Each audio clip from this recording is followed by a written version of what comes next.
Hello students, आज हम हमारा नया टॉपिक स्टार्ट कर रहे हैं, force on a moving charge. ये टॉपिक हमने कल भी पढ़ा था, बट कल हमने इसकी क्वालिटेटिव स्टडी करी थी और कल हमने ये जाना था कि एक चार्ज पार्टिकल अगर मैग्नेटिक फील्ड में एंटर करता है तो उस पर फोर्स जो है किस डायरेक्शन में लगता है, फोर्स कितना लगता है और किन किन फैक्टर्स पर डिपेंड करता है। तो हमने देखा था जो फोर्स लगता है चार्ज पार्टिकल में जब वो मैग्नेटिक फील्ड में किसी वेलोसिटी के साथ एंटर करता है, वो डिपेंड करता है चार्ज के मैग्नीट्यूड पर, वेलोसिटी पर और मैग्नेटिक फील्ड की स्ट्रेंथ पर। और यहां पर हमने एक कांस्टेंट इंट्रोड्यूस किया था के। ठीक है, अब यहां पर हमारे पास ये जो बी है, ये एक नई चीज थी या नई टर्म थी मैग्नेटिक फील्ड के बारे में, आज से पहले हमने नहीं पढ़ा था। ठीक है, तो जब हम किसी नई क्वांटिटी को स्टडी करते हैं तो उसकी डेफिनेशन बनाना हमारे हाथ में होता है। ठीक है, तो हमने क्या करा, हमने Q की वैल्यू को रख दिया 1, चार्ज को 1 कूलम बना दिया, वेलोसिटी हमने बना दी 1 मीटर पर सेकेंड और फोर्स को हमने बना दिया 1 न्यूटन। ठीक है, मान लीजिए फोर्स को 1 न्यूटन हमने कैसे बनाया।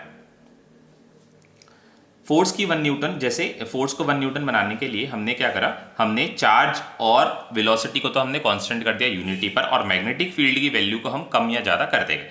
मैग्नेटिक फील्ड की वैल्यू को जब आप कम या ज्यादा करते गए तो एक टाइम ऐसा आएगा कि मैग्नेटिक फील्ड को बढ़ाते बढ़ाते, पहले सपोज मान लीजिए कि मैग्नेटिक फील्ड की वैल्यू थोड़ी कम थी और फोर्स आ रहा था 0.5 न्यूटन, फिर आपने थोड़ा और इंक्रीज करा तो फोर्स बन गया 0.6 न्यूटन, फिर आपने और इंक्रीज करा, ऐसे करते करते मैग्नेटिक फील्ड को इंक्रीज करते करते फोर्स बन गया 1 न्यूटन। तो जिस मैग्नेटिक फील्ड पर फोर्स 1 न्यूटन बना, उसको हमने मान लिया unit magnetic field B.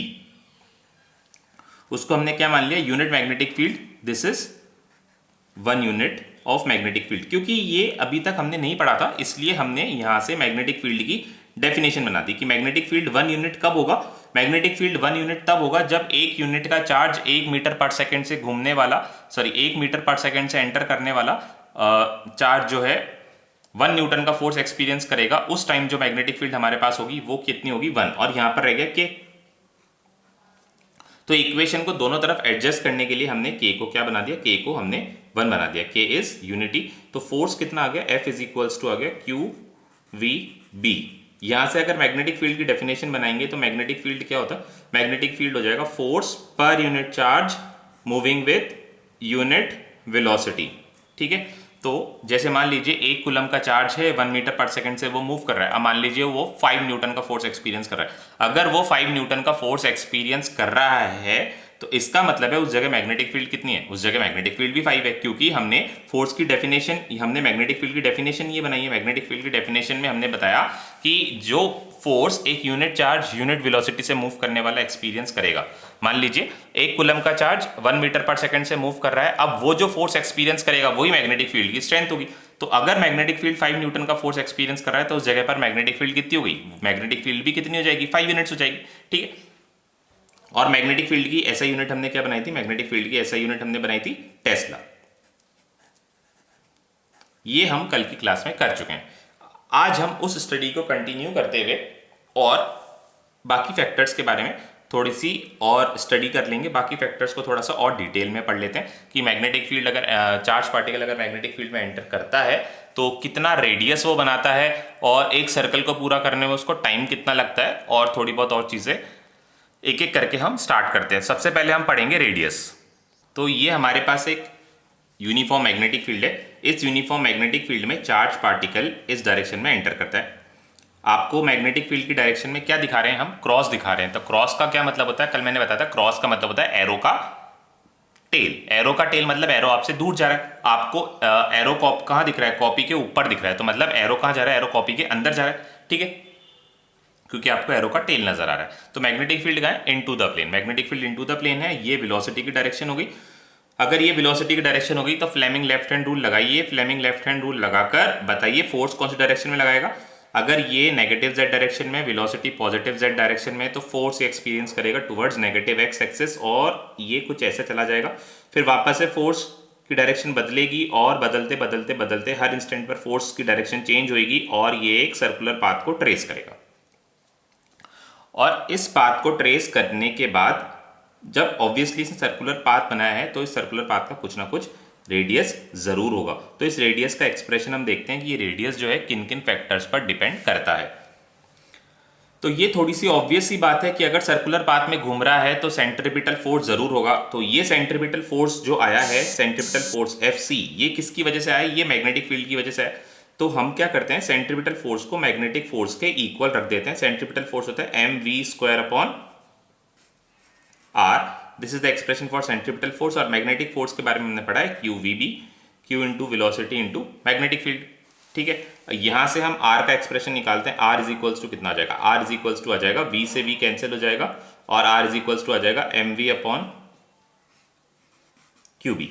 r is equals to mv upon qb। r यहां आ गया, q और b नीचे आ गए। ठीक है, this is the expression for the velocity, sorry this is the expression for the radius. इसको आपको ध्यान रखना है। रेडियस जो है मास और वेलोसिटी के डायरेक्टली प्रोपोर्शनल है और चार्ज और मैग्नेटिक फील्ड के इनवर्सली प्रोपोर्शनल है। मतलब आप चार्ज को इंक्रीज करोगे तो रेडियस की जो वैल्यू है वो कम हो जाएगी, और मैग्नेटिक फील्ड को भी इंक्रीज करोगे तो भी रेडियस डिक्रीज हो जाएगा, और मास और वेलोसिटी को इंक्रीज करोगे तो भी रेडियस इंक्रीज हो जाएगी। ये मास और वेलोसिटी का क्या रीजन है मैं बता देता हूं कि अगर किसी चार्ज पार्टिकल के पास मास ज्यादा है तो इनर्शिया ज्यादा है।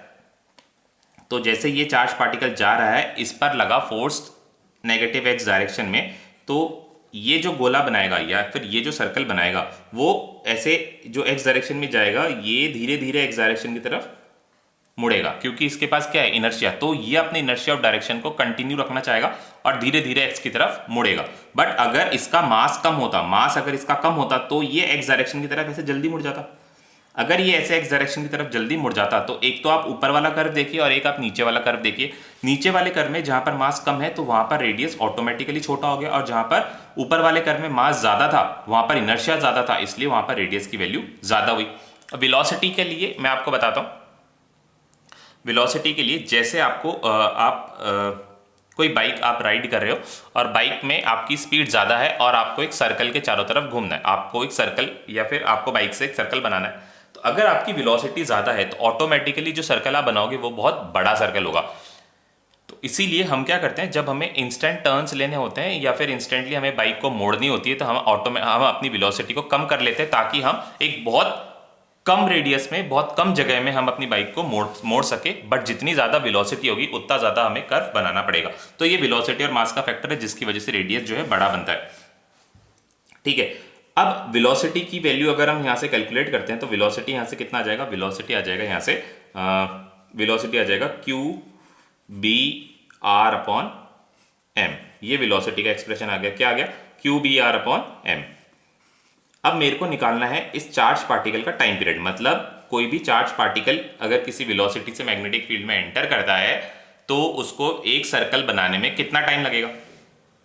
तो टाइम पीरियड यहां पर छुपा हुआ कहां पर है आपको देखना पड़ेगा। सबसे पहले टाइम निकालने के लिए आपको ढूंढना पड़ेगा कि टाइम कौन से एक्सप्रेशन के पास या कौन सी फिजिकल क्वांटिटी के पास टाइम होता है। तो आंसर थोड़ा ऑब्वियस है कि टाइम कहां पर आएगा? टाइम वेलोसिटी के पास होता है। कैसे होता है? क्योंकि वेलोसिटी को हमने पढ़ा था v इज इक्वल्स टू क्या होता है? v इज इक्वल्स टू होता है r omega. v is equals to r omega, और ओमेगा की वैल्यू आपको पता है क्या होती है? ओमेगा की वैल्यू होती है 2π/t। ठीक है, तो ये बन गया टाइम पीरियड। टाइम पीरियड आपको कहां पर छुपा हुआ मिला? टाइम पीरियड आपको वेलोसिटी में छुपा हुआ मिला, और v की वैल्यू बन गई 2πr/t। इसको आप इस तरह से भी देख सकते हो, 2πr होता है सर्कल का सर्कमफेरेंस डिवाइडेड बाय टाइम, मतलब डिस्टेंस डिवाइडेड बाय टाइम। तो अपन ने क्या बनाई? वेलोसिटी बनाई। ठीक है, और r ओमेगा की टर्म्स में भी आप इसको देख सकते हैं। तो हमने अगर वेलोसिटी कैलकुलेट, मतलब हमने अगर टाइम पीरियड कैलकुलेट करना है तो हम वेलोसिटी को लिखेंगे r ओमेगा के इक्वल। वेलोसिटी को हमने लिखा r omega is equals to QBr/m। Velocity को हमने लिखा QBr/m।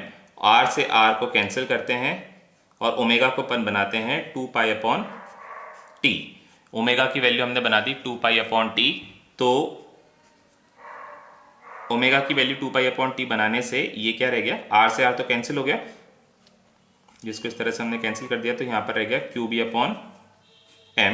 जब ये QB/m रह गया तो टाइम पीरियड की वैल्यू कितनी आई? टाइम पीरियड आ गया 2πm/QB।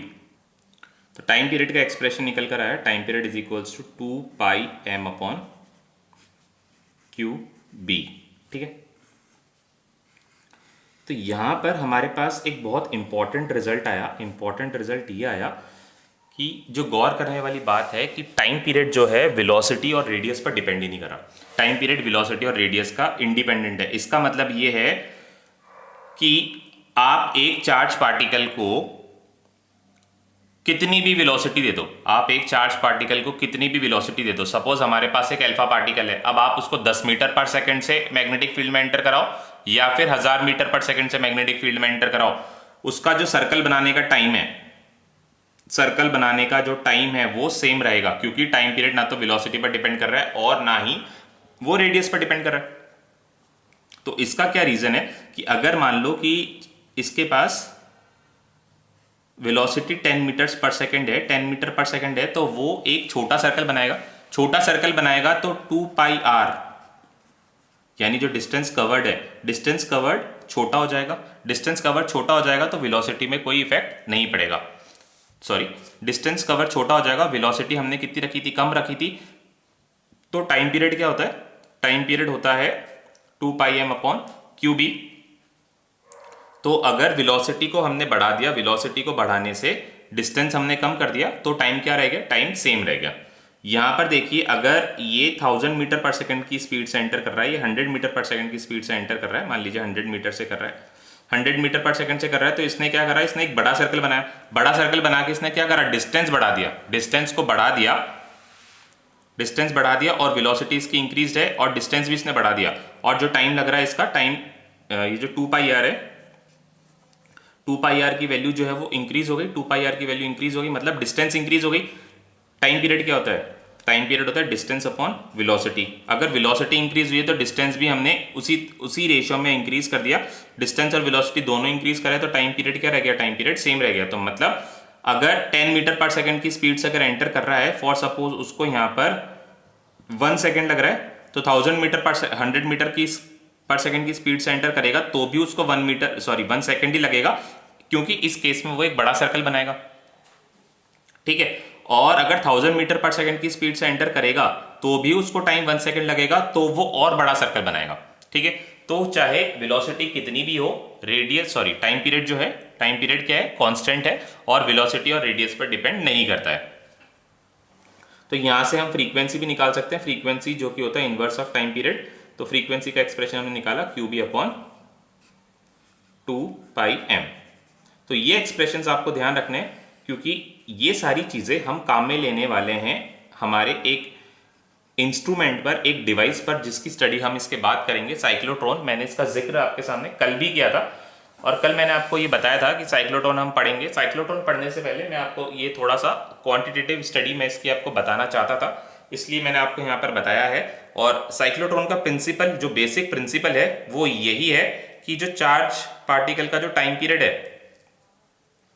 चार्ज पार्टिकल का जो टाइम पीरियड है सर्कल बनाने का, वो वेलोसिटी और रेडियस पर डिपेंड नहीं करता। ये उसका बेसिक प्रिंसिपल है। तो ये चीज आपको ध्यान रखनी है कि वेलोसिटी पर ये चार्ज पार्टिकल का टाइम पीरियड डिपेंड नहीं करता है। तो कैसे इंडिपेंडेंट है वो भी मैंने आपको बता दिया कि वेलोसिटी को बढ़ाने से क्या करता है, वो एक बड़ा सर्कल बनाता है, डिस्टेंस ज्यादा हो गई तो टाइम उसका क्या रह गया, सेम रह गया, ठीक है। मान लीजिए आपको 5 किलोमीटर ट्रेवल करने में 10 मिनट लगते हैं, 5 किलोमीटर ट्रेवल करने में अज्यूम करिए आपको 10 मिनट लगते हैं। तो आपने क्या करा, आपको मतलब जो घर आना है वो 10 मिनट बाद ही आना है। तो अगर मैंने आपको बोला कि आप 50 किलोमीटर घूम के आओ और आप अपनी स्पीड जो है वो 10 टाइम्स कर दो, अपनी स्पीड को आपने 10 टाइम्स कर दिया, क्योंकि आपने डिस्टेंस भी 10 टाइम्स बढ़ा दिया। तो यहां पर आपको जो घर आने में टाइम लगेगा वो क्या रहेगा, वो सेम ही रहेगा, क्योंकि आपने क्या कर दी, डिस्टेंस बढ़ा दी, स्पीड आपने बढ़ाई, स्पीड तो बढ़ाई पर डिस्टेंस ऑटोमेटिकली इंक्रीज हो गया। तो दोनों चीजें इंक्रीज हुई तो टाइम पीरियड क्या रह गया, टाइम पीरियड कांस्टेंट रह गया, ठीक है। अब हम यहां पर एक चीज और पढ़ते हैं कि मान लीजिए कि चार्ज पार्टिकल मैग्नेटिक फील्ड में एंटर होता है तो वो मैग्नेटिक फील्ड के परपेंडिकुलर नहीं होता। अब परपेंडिकुलर नहीं होता, किसी एंगल पर एंटर करता है, तो इसका इंपैक्ट क्या पड़ेगा। When charge particle enters by making a angle, when charge particle enters by making a angle in magnetic field.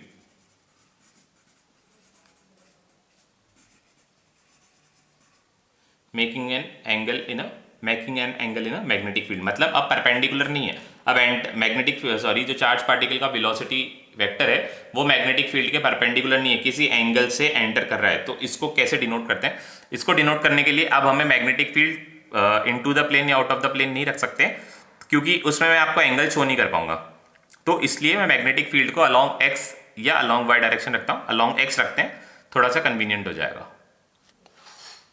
तो ये मैंने मैग्नेटिक फील्ड बनाई है, यूनिफॉर्म मैग्नेटिक फील्ड बनाई है एक्स डायरेक्शन में, और हमारा जो चार्ज पार्टिकल है मैग्नेटिक फील्ड के साथ एक पर्टिकुलर एंगल बना के एंटर करता है। परपेंडिकुलर बना रहा था, परपेंडिकुलर में हमने सीख लिया कि परपेंडिकुलर अगर बनाता है तो मोशन कैसा होता है, मोशन सर्कुलर मोशन, वो बना सर्कुलर मोशन या सर्कुलर पाथ जो है वो ट्रैक करता है। बट अगर किसी केस में मान लीजिए वो परपेंडिकुलर नहीं हुआ, किसी एंगल पर एंटर करा, तो क्या होगा, तो उसका मोशन कैसा होगा उसको भी हमें पढ़ना बहुत जरूरी है। तो वो हम पढ़ते हैं। मान लीजिए कि ये जो चार्ज पार्टिकल का वेलोसिटी वेक्टर है ये मैग्नेटिक फील्ड के साथ थीटा एंगल बनाकर एंटर कर रहा है। चार्ज पार्टिकल का वेलोसिटी वेक्टर मैग्नेटिक फील्ड के साथ थीटा एंगल बनाकर एंटर कर रहा है। अब अगर इसने थीटा एंगल बनाया है तो फिर इस वेलोसिटी के दो कंपोनेंट्स होने चाहिए। एक कंपोनेंट हॉरिजॉन्टल कंपोनेंट जो कि है v cos थीटा, और एक वर्टिकल कंपोनेंट है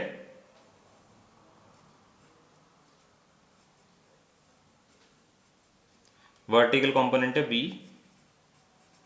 sin थीटा। वर्टिकल कंपोनेंट है v sin थीटा, ठीक है। अब आपको पता है कि वेलोसिटी का जो परपेंडिकुलर कंपोनेंट होता है या जो परपेंडिकुलर वेलोसिटी होती है वो तो क्या करती है, वो चार्ज पार्टिकल को गोल गोल गोल सर्कुलर पाथ में घुमाती है, ठीक है। तो यहाँ पर ये जो चार्ज पार्टिकल है ये इसका जो वेलोसिटी का जो परपेंडिकुलर कंपोनेंट है वो चार्ज पार्टिकल को सर्कुलर पाथ में घुमाएगा। तो उसने सर्कल बना दिया। यहाँ पर पहले हम इसका मोशन, इसका जो शेप है, जो मोशन का ये जो ट्रैक बनाएगा उसको हम थोड़ा सा स्टडी करते हैं। यहाँ पर जो परपेंडिकुलर कंपोनेंट है, परपेंडिकुलर कंपोनेंट की वजह से ये जो चार्ज पार्टिकल है इसने एक सर्कल बनाया, ठीक है। सर्कल बनाया और ये इस तरह से सर्कल बनाता जा रहा है, ठीक है। ये तब है जब चार्ज पार्टिकल के पास सिर्फ कौन सा कंपोनेंट है, परपेंडिकुलर कंपोनेंट है। बट हमारे केस में इसके पास एक हॉरिजॉन्टल कंपोनेंट भी है। हॉरिजॉन्टल कंपोनेंट क्या करता है कि जब परपेंडिकुलर कंपोनेंट इसको एक सर्कुलर पाथ में घुमा रहा होता है तो हॉरिजॉन्टल कंपोनेंट उसको थोड़ा सा ऐसे पुश भी कर देता है। ऐसे पुश कर देगा तो मतलब ये चार्ज पार्टिकल अपनी इनिशियल पोजीशन पर वापस नहीं आएगा।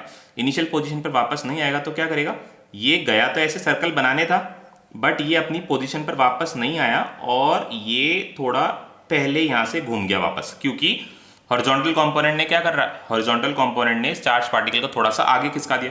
आगे खिसका दिया तो अभी अपनी जगह पर वापस नहीं आएगा और इसका सर्कल नहीं बनेगा। तो थोड़ा जब ये आगे खिसक गया तो इसने इसका जो सर्कल जो यहाँ पर कंप्लीट होना था वो इधर आ गया और सर्कुलर पाथ जो है वो कंप्लीट नहीं हुआ। बट अभी भी इस टाइम भी इसके पास क्या है, परपेंडिकुलर और मतलब वर्टिकल और हॉरिजॉन्टल दोनों कंपोनेंट्स हैं। तो वापस से वर्टिकल कंपोनेंट ने इसको घुमा दिया, मीनवाइल हॉरिजॉन्टल कंपोनेंट ने क्या करा, इसको आगे खिसका दिया। तो ये आगे खिसक गया ऐसे, ठीक है।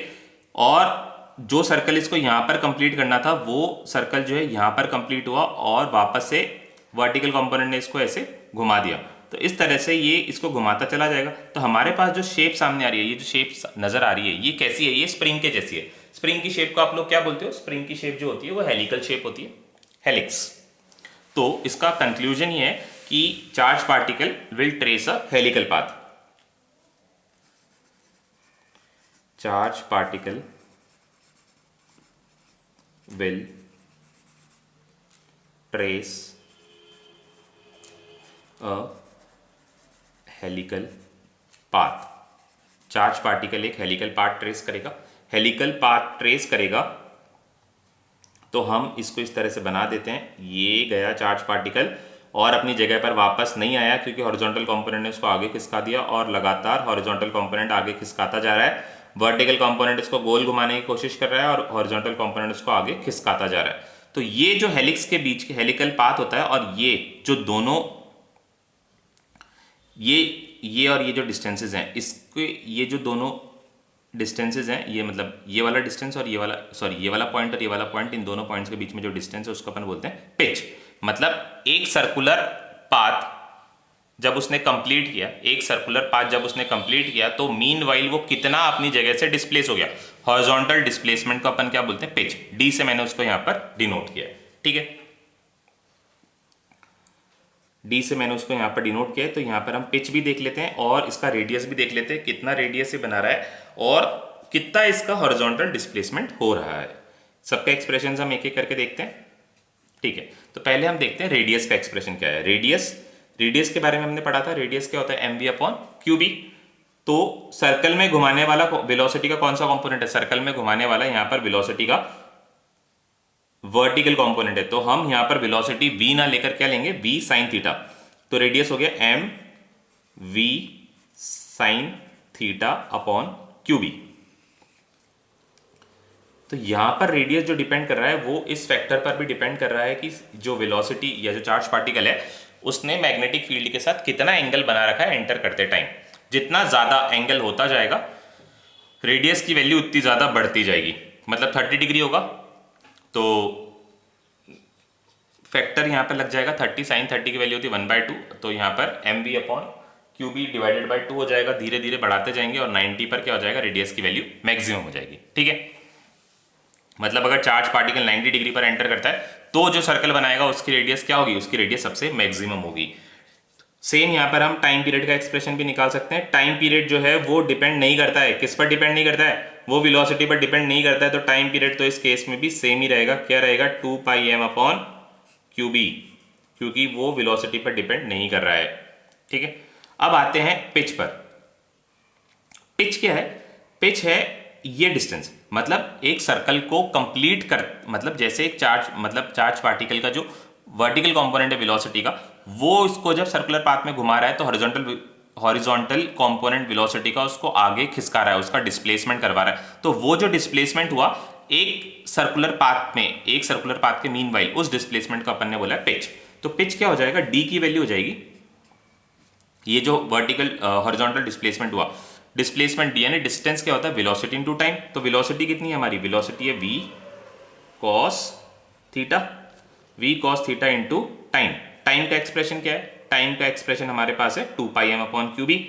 तो ये जो पिच का एक्सप्रेशन है d इज पिच का एक्सप्रेशन आ गया 2πm upon q b into v cos theta. ये किसका एक्सप्रेशन आ गया, ये पिच का एक्सप्रेशन आ गया, ठीक है। d is pitch is the horizontal displacement. Pitch का एक्सप्रेशन कितना है, 2πm upon q b into v cos theta. V cos theta क्यों लिया हमने, क्योंकि इसको वर्टिकली डिस्प्लेस कराने वाला कंपोनेंट कौन है, ये वी कॉस थीटा ही है, तो हम वी कॉस थीटा को यूज कर रहे हैं। यहां पर हमने जो सर्कल बना रहा था उस टाइम हमने वी साइन थीटा यूज किया था, क्योंकि सर्कुलर पाथ को ट्रेस कराने वाला कौन था, सर्कुलर पाथ को ट्रेस कराने वाला कंपोनेंट जो था, सर्कुलर पाथ जो बना रहा था वो वी साइन थीटा की वजह से बना रहा था, ठीक है। तो इसमें एक चीज ये ध्यान करिए आप कि जैसे जैसे ये एंगल की वैल्यू बढ़ती जाएगी, तो रेडियस बढ़ता जाएगा और पिच डिक्रीज होता जाएगा। एंगल की वैल्यू बढ़ती जाएगी तो रेडियस बढ़ता जाएगा और पिच डिक्रीज होता जाएगा। और अगर एंगल की वैल्यू कम होती जाएगी तो पिच बढ़ता जाएगा और रेडियस कम होता जाएगा। तो ये चीज आप नोट करके रख लीजिए, इसको ध्यान रखना है आपको कि एंगल अगर बढ़ाते जाएंगे, हम एंगल को बढ़ाते जाओगे, मतलब 0 से 90 की तरफ बढ़ाओगे तो रेडियस की वैल्यू जो है वो इंक्रीज होती रहेगी और पिच जो है वो डिक्रीज होता रहेगा, क्योंकि cos 0 मैक्सिमम होता है और इसको 0 से 90 बना रहे हो आप, 0 से 90 बना रहे हो तो रेडियस तो बढ़ रहा है और ये 90 पर क्या हो जाता है, 90 पर ये 0 हो जाता है, तो पिच डिक्रीज हो रहा है और रेडियस बढ़ रहा है। और आपने एंगल को अगर कम कर दिया तो एंगल को कम करने से ये 0 की तरफ जा रहा है, 0 की तरफ जा रहा है तो पिच बढ़ रहा है और रेडियस कम हो रही है, ठीक है। तो ये आगे हम एक्सप्रेशन पर हमने निकाल लिया, एक्सप्रेशन हमने निकाल लिया, किसके लिए निकाल लिया, एक्सप्रेशन हमने निकाल लिया पिच के लिए और चार्ज पार्टिकल के रेडियस के लिए, जब वो एक एंगल बनाकर मैग्नेटिक फील्ड में एंटर करता है। तो ये दो चीजें हमने कर लिए। अब एक चीज और हम करते हैं, वो है वेलोसिटी फिल्टर। वेलोसिटी फिल्टर क्या होता है, बहुत ही इंटरेस्टिंग चीज है, इसको आप बहुत ध्यान से सुनना, और एग्जाम में पूछा जाता है वेलोसिटी फिल्टर और बहुत इंटरेस्टिंग भी है, आपको अच्छा लगेगा। तो नेक्स्ट टॉपिक है, हम लिखते हैं वेलोसिटी फिल्टर।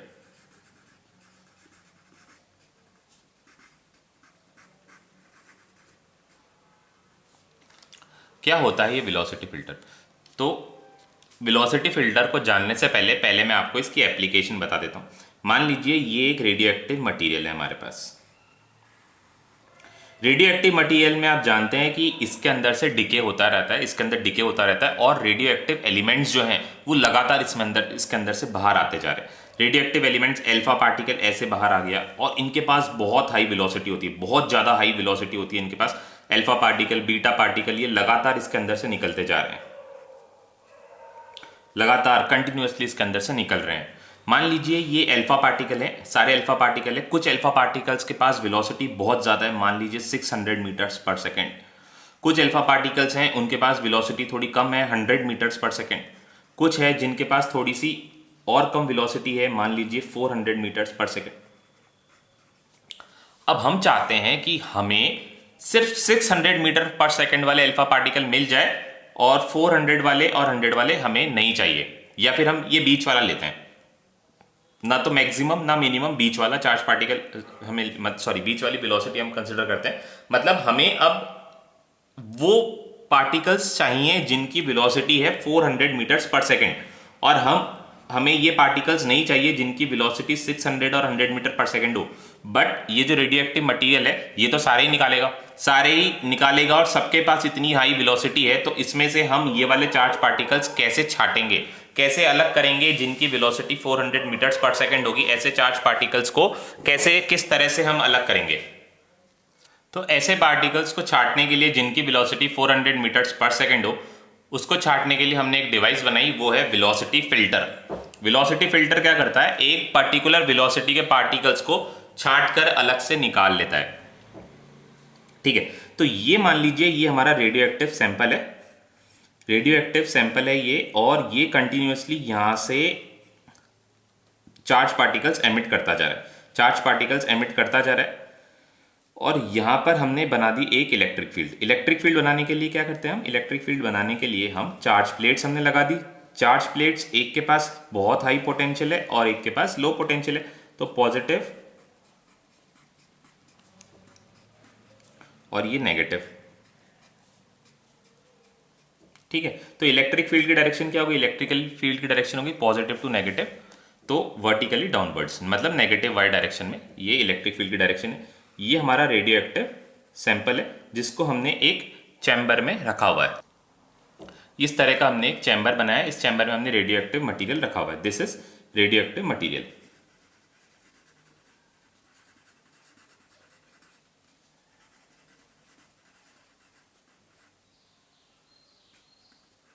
अभी रेडियो एक्टिव मटीरियल क्या कर रहा है? ये लगातार चार्ज पार्टिकल्स को एमिट कर रहा है। तो कुछ चार्ज पार्टिकल्स, जैसे मान लीजिए कोई चार्ज पार्टिकल यहां से निकला, यहां पर हमने क्या करा है? यहां पर हमने एक लेड की दीवार बना दी है, लेड की दीवार, जो कि क्या करती है? जो कि हाईली मूविंग चार्ज पार्टिकल्स को एब्जॉर्ब कर लेती है, फास्ट मूविंग चार्ज पार्टिकल्स को एब्जॉर्ब कर लेती है और उनको आगे नहीं जाने देती है। लेड की एक थिक दीवार हमने बना दी है जो कि फास्ट मूविंग चार्ज पार्टिकल्स को एब्जॉर्ब कर लेती है, और यहाँ पर हमने एक छोटी सी ओपनिंग हमने यहाँ पर छोड़ दी है, तो यहाँ से हम सिर्फ उन्हीं पार्टिकल्स को जाने देंगे जिनको हम चाहते हैं। ठीक है, सिर्फ उन्हीं पार्टिकल्स को यहाँ से हम जाने देंगे जिनको हम जाने देना चाहते हैं। बाकी चार्ज पार्टिकल्स इस लेड की दीवार पे एब्जॉर्ब हो जाएंगे। कैसे करना है ये देखिए। मान लीजिए यहाँ से एक चार्ज पार्टिकल निकला, ये इसके पास बहुत हाई वेलोसिटी है। इलेक्ट्रिक फील्ड कौन सी डायरेक्शन में? Electric field vertically downward direction में। तो वो इलेक्ट्रिक फील्ड क्या करेगी? इस पर फोर्स लगाएगी, और उस इलेक्ट्रिक फील्ड के फोर्स की वजह से ये इलेक्ट्रिक फील्ड की डायरेक्शन में घूम जाएगी और कुछ इस तरह का कर्व बनेगी। ठीक है, ये इसने बनाया। पॉजिटिव चार्ज पार्टिकल था तो ये इस डायरेक्शन में मूव कर गया क्योंकि इलेक्ट्रिक फील्ड ने इस पर फोर्स लगाया। ठीक है, अब हमने क्या करा? यहां पर इलेक्ट्रिक फील्ड के साथ साथ मैग्नेटिक फील्ड भी लगा दी। अब कल हमने पढ़ा था लॉरेंट्ज फोर्स। लॉरेंट्ज फोर्स में मैंने आपको बताया था कि एक जगह पर अगर इलेक्ट्रिक फील्ड और मैग्नेटिक फील्ड दोनों प्रेजेंट होते हैं तो फोर्स जो होता है इन दोनों का वेक्टर सम होता है। अब इस इलेक्ट्रिक फील्ड ने क्या किया? चार्ज पार्टिकल पर एक डाउनवर्ड फोर्स लगाया नीचे की डायरेक्शन में। कौन सी डायरेक्शन में? नेगेटिव वाई डायरेक्शन में फोर्स लगाया। इलेक्ट्रिक फील्ड भी कौन सी डायरेक्शन में, नेगेटिव वाई डायरेक्शन में। तो चार्ज पार्टिकल पर फोर्स इलेक्ट्रिक फील्ड हमेशा अपनी डायरेक्शन में लगाता है। ये मैंने कल आपको बताया था कि चार्ज पार्टिकल अगर इलेक्ट्रिक फील्ड में जाता है तो charge particle will experience a force towards और अगेंस्ट द इलेक्ट्रिक फील्ड, मतलब या तो इलेक्ट्रिक फील्ड की दिशा में जाएगा, उसके डायरेक्शन में जाएगा, या उसके अपोजिट डायरेक्शन में जाएगा, या तो थीटा 0 होगा या 180 डिग्री होगा। तो यहां पर पॉजिटिव चार्ज था तो इसलिए उसने इलेक्ट्रिक फील्ड की डायरेक्शन में एक फोर्स एक्सपीरियंस करा। अब हमने क्या करा, हमने यहां पर मैग्नेटिक फील्ड बनाई। मैग्नेटिक फील्ड कुछ इस तरह से बनाई कि चार्ज पार्टिकल एक ऊपर की तरफ फोर्स एक्सपीरियंस करने लगा। हमने यहां पर मैग्नेटिक फील्ड बना दी क्रॉस। अगर क्रॉस मैग्नेटिक फील्ड बनाते हैं तो देखिए क्रॉस मैग्नेटिक फील्ड बनाने पे ये मैग्नेटिक फील्ड की डायरेक्शन होगी, 4 फिंगर हमें मैग्नेटिक फील्ड की डायरेक्शन बता रहा है, ये वेलोसिटी का डायरेक्शन हो गया। तो फोर्स का हो गया, फोर्स हो गया इसका ऊपर की डायरेक्शन में, फोर्स हो गया पॉजिटिव वाई डायरेक्शन में, फोर्स हो गया ऊपर की डायरेक्शन में। तो फोर्स इसने लगा दिया ऊपर की डायरेक्शन में। तो यहां से निकलने वाला चार्ज पार्टिकल अगर सिर्फ इलेक्ट्रिक फील्ड है तो कहां जा रहा है, नीचे। और मान लीजिए सिर्फ मैग्नेटिक फील्ड है, इलेक्ट्रिक फील्ड नहीं है, तो ये कहां जा रहा है, ये ऐसे ऊपर जा रहा है और ऐसे दीवार पे एब्जॉर्ब हो रहा है। ठीक है।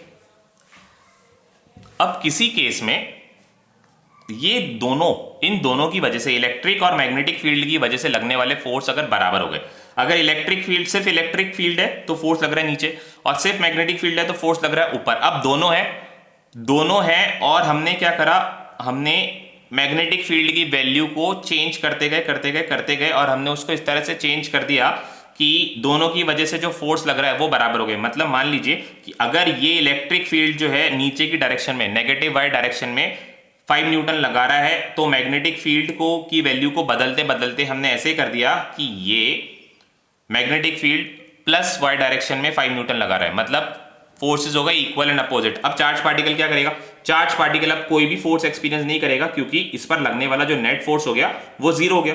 क्यों, कल हमने लॉरेंट्ज फोर्स में पढ़ा था कि चार्ज पार्टिकल जो फोर्स एक्सपीरियंस करता है वो इलेक्ट्रिक और मैग्नेटिक फील्ड का वेक्टर सम होता है।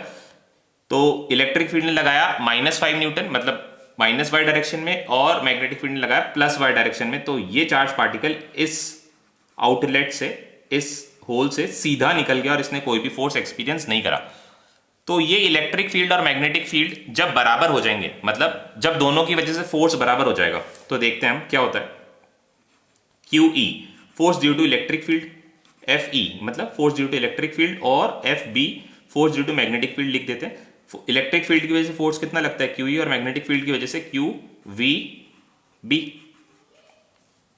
ठीक है। तो चार्ज से चार्ज तो हो गया कैंसिल, और वेलोसिटी की वैल्यू क्या है, वेलोसिटी की वैल्यू हो गई electric field upon magnetic field.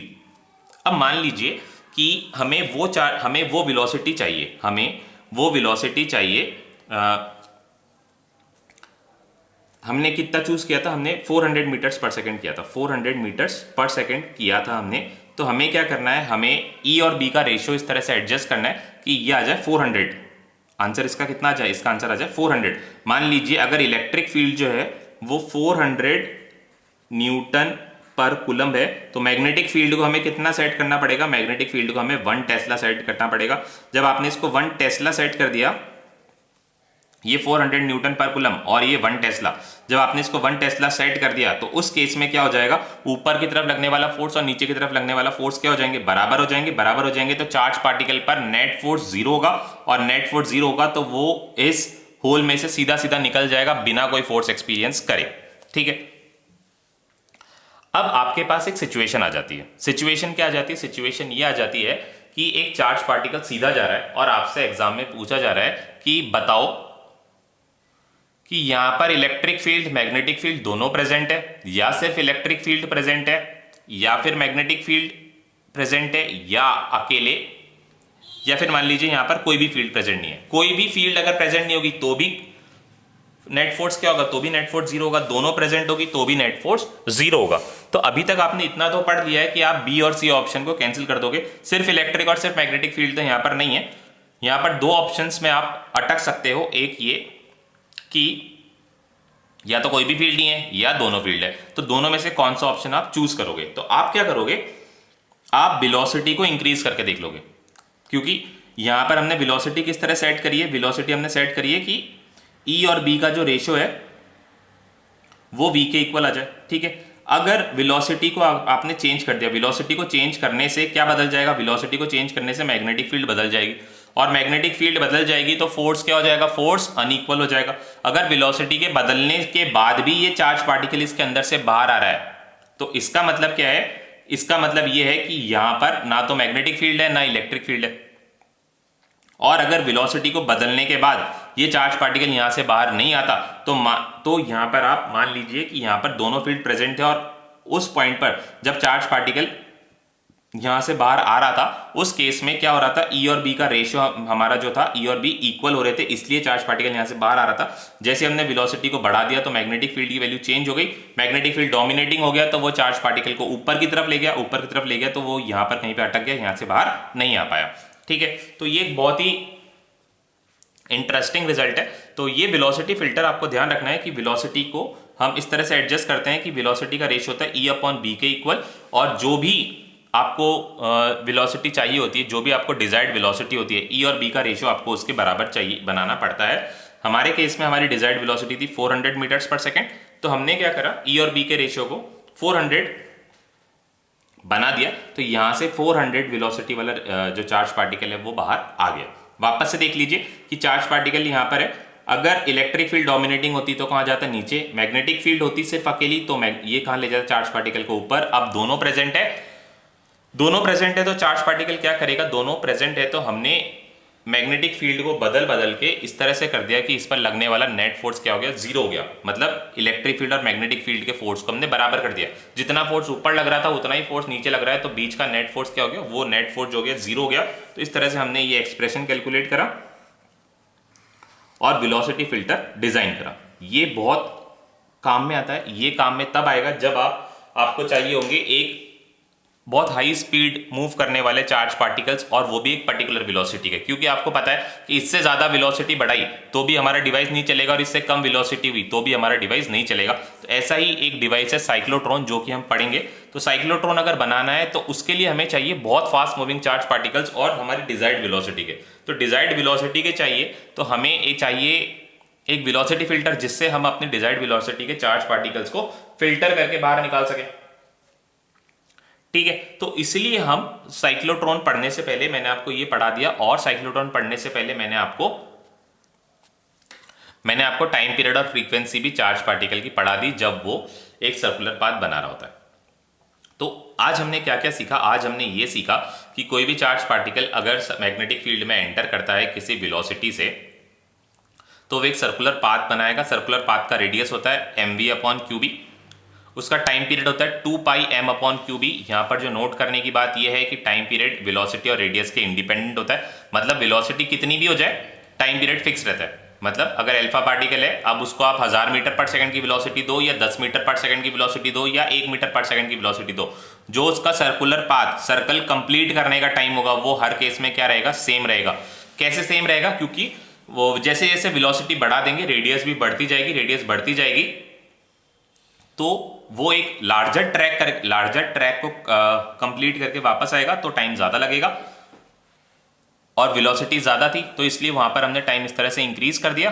But time increase करने से क्या हुआ, मतलब ये देखिए, ट्रैक इंक्रीज करने से क्या हुआ, उसका टाइम पीरियड इंक्रीज हो गया। मतलब अगर 1000 मीटर पर सेकंड है और वो सेम रेडियस पर घूमता तो जल्दी वापस आ जाता। हमने क्या करा, हमने उसको कहा कि सेम टाइम पर ही तुम्हें वापस आना है, तो इसीलिए हमने क्या कर दिया, उसका डिस्टेंस बढ़ा दिया। डिस्टेंस बढ़ाने से क्या हुआ, उसका टाइम पीरियड, जो कि वो कम टाइम में, जो डिस्टेंस वो कम टाइम में पूरा करने वाला था, वो डिस्टेंस हमने बढ़ा दिया, तो इसलिए टाइम है उसका, जो टाइम है वो बढ़ गया, और वो 1 सेकंड पे ही वापस आया, जितने में 1 मीटर पर सेकंड का चार्ज पार्टिकल वापस आ रहा था। और हमने और बढ़ाया और वेलोसिटीज को चेंज करी, तो हमने देखा हर केस में जो चार्ज पार्टिकल है वो 1 सेकंड पे ही बाहर आ रहा है। 1 सेकंड कोई यूनिवर्सल फैक्ट नहीं है, ये मैंने सिर्फ आपको एग्जांपल लेकर आपको बताया है, समझाया है। मान लीजिए अल्फा पार्टिकल 1 मीटर पर सेकंड से घूमने वाला 1 सेकंड में वापस आ रहा है, तो कितनी भी स्पीड दे दो उस अल्फा पार्टिकल को, वो हमेशा 1 सेकंड पर ही वापस आएगा।